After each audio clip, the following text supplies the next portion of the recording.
This is an act of self-preservation for all of us, and to stop whatever we have been robbed of, or to stop the dispossession of Kashmiri Muslims.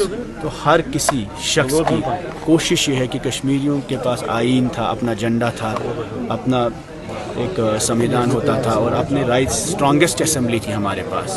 ہمارا chief minister ہوا کرتا تھا. 10 سال کے بعد یہاں elections ہو رہے ہیں، تو یہ خود میں ہی بہت امپورٹنٹ ہے کہ اس الیکشن کے تھرو ہم یہ میسیج یہاں کے لوگوں کو، عوام کو، اس کے ساتھ ساتھ حکومت ہندوستان کو اور یہاں کی یونین ٹیریٹری کی گورنمنٹ کو بھیجنا چاہتے ہیں. Kashmiri democratically, constitutionally fight for their rights, fight to reclaim whatever we have lost, and fight for constitutional space, democratic space and also institutional space in Jammu and Kashmir. مہم چلانے کے وقت جب پی ایم صاحب آئے تو کہا 3 خاندانوں نے یہاں پہ لوٹا ہے، نئے چہرے چاہیے. نئے چہرے چاہتے کیا ہیں؟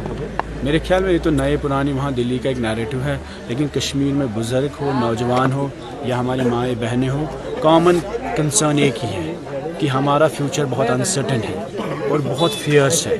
یہاں کی زمین کے بارے میں، یہاں کے ریسورسز کے بارے میں، یہاں کے نوجوانوں کے بارے میں، بے روزگاری کے بارے میں اور ہمارے کانسٹیٹیوشنل رائٹس کے بارے میں جو چیزیں 5 اگست کو ہم سے چھینی گئی ہے، اس کے ساتھ ساتھ اس کا جو بیک ڈراپ میں جو اس کے نقصانات جموں کشمیر کی عوام پہ ہیں، اس کو لے کر ایک بہت بڑا کنسرن ہے یہاں کی آبادی میں. تو this is an election where people understand that we want to secure our future by voting in the present day. B J P کہہ رہی ہے کچھ بھی ہو سرکار ہماری ہوگی، ایسا کیوں؟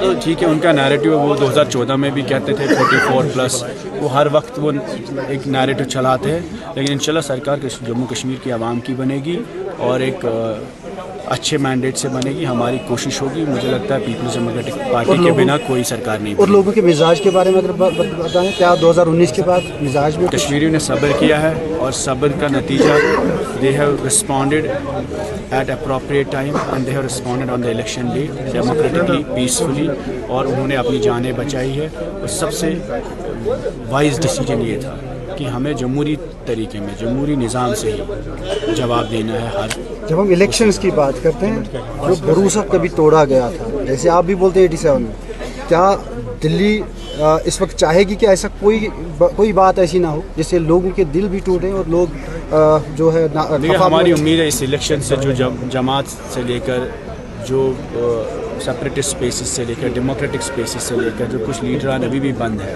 جو کرمنلائز کی گئی اسپیسز، ان کو ڈی کرمنلائز کیا جائے اور جمہوری نظام میں سب کو آنے کا حق دو. ہم کہتے ہیں جماعت اسلامیہ بھی بین اٹھے، لیٹ دیم فائٹ ایز جماعت اسلامیہ.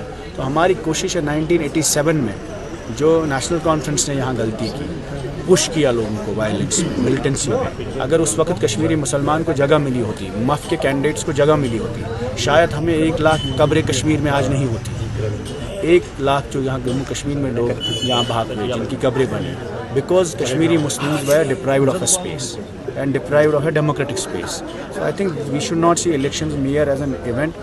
This is beginning of a process where people will democratically fight for their rights and reclaim ہر چیز جو ہم سے چھینی جا رہی ہے، جو ہم کھو رہے ہیں، چاہے وہ عزت ہو، چاہے وہ کشمیری کی ڈگنیٹی ہو، چاہے وہ فیوچر کے بارے میں کنسرن ہو، چاہے ہمارے نوجوانوں کے بے روزگاری کے مسئلے ہو، یا آج جو ڈرگس کا اتنا بحران ہے، کہیں نہ کہیں اس سب کا وابستہ ہماری پولیٹیکل پروسیس سے اور الیکٹورل پروسیس سے جڑا ہوا ہوتا ہے. تو ہماری کوشش ہے اس الیکشن میں to see this election as an act of self-preservation and an act of reclaiming whatever we have lost. Thank you, sir.